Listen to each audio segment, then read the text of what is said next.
Peace from God our Father and the Lord Jesus Christ. We're going to look at the fellowship of the Church of the Apostles in the first century, and we're going to pick it up in Acts. It's the 4th chapter, and at 32 verse. The multitude of them that believed were of one heart and of one soul. So that means they're all born again in the Lord Jesus Christ. They've all entered in of water and spirit. Okay, now a sign of this was the speaking of tongues, which is languages.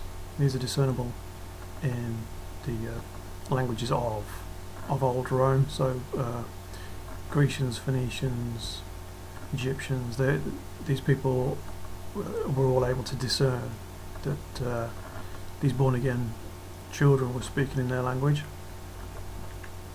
But as we know, tongues is a sign to those people who are not of faith, but workings of miracles and things like that.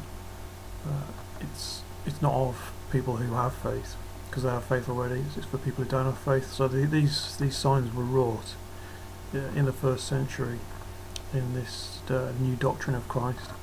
So we're in Acts, and we're going to look at the fellowship of the apostles.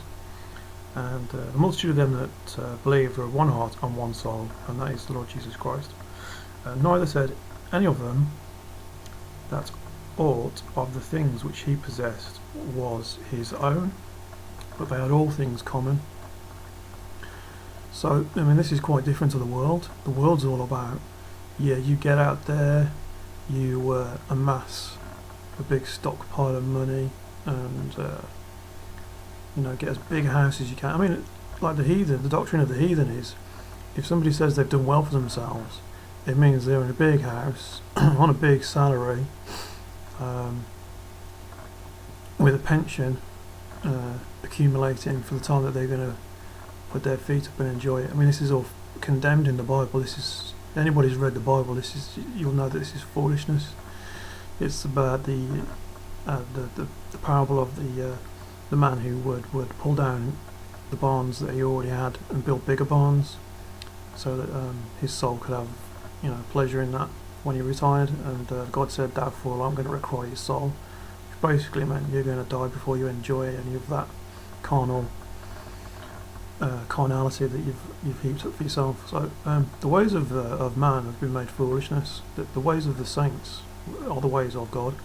The ways of God are not to trust in earthly things, not to lay upon yourselves treasures upon the earth, as the Lord Christ said in the Sermon on the Mount, but lay up treasures in heaven. And how can you do that? Well, you can do that, lay up treasures in heaven, by loving your fellow man as you'd love yourself, and don't look at the things, don't look to your own things, but the things of others. It's more blessed to give than to receive. So we'll carry on. And with great power gave the apostles witness of the resurrection of the Lord Jesus, and great grace was upon them. So this the apostles wrought the mighty works of God. Miracles came forth from them. They raised the dead, they healed the sick, they continued as the Lord Christ did. 34. Neither was there among them any that lacked, for as many as were possessors of lands or houses sold them, and brought the prices of the things that were sold.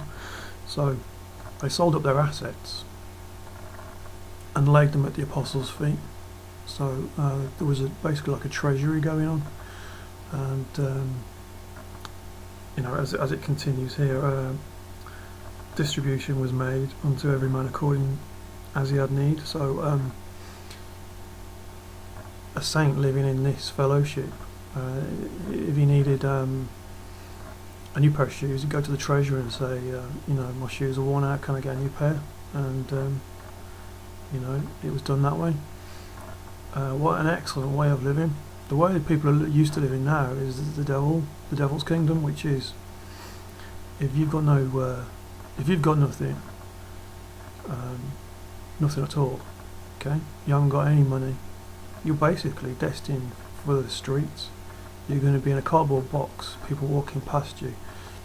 You might get some good Samaritans, but the majority of people, particularly the rich, they might throw about 2p your way. So, yeah, the law of the jungle in the devil's kingdom, and this fellowship of the saints. A lot of the deceived Christians who call themselves Christians and are not say, "Oh, I need fellowship. This is why I go to these churches." Well, first of all, these what they call churches are not churches, because the correct term of the word church, like it says in the first chapter of Philemon, is a group of people. Secondly, it's not a church, as we just stated, it's a temple, and we've been called out of temple worship.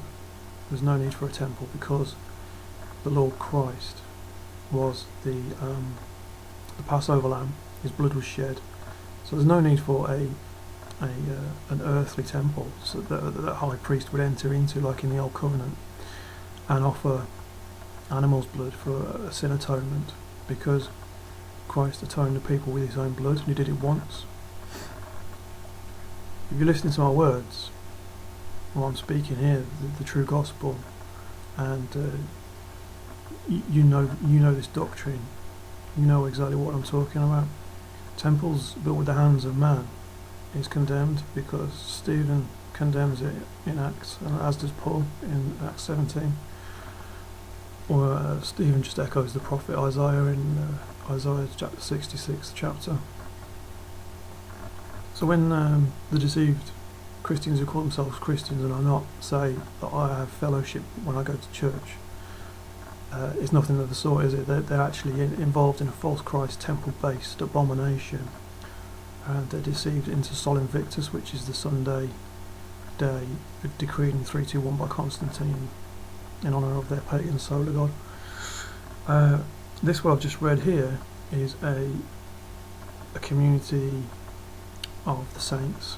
They sold assets and had a treasurer, and they had lacked nothing. They weren't living for the world. They weren't lusting after the things of the world. They lived very simply. They were just happy with food and clothes, and not an abundance of that, not greed for these things. They might just have, they would have had actually very limited clothes and just limited food, and that was it. And that's all they needed. They lacked nothing. The duties of the strong towards the weak, they who'd gathered much had nothing over, and they who lacked, the weak lacked nothing because the strong gave to them. This is the way of God.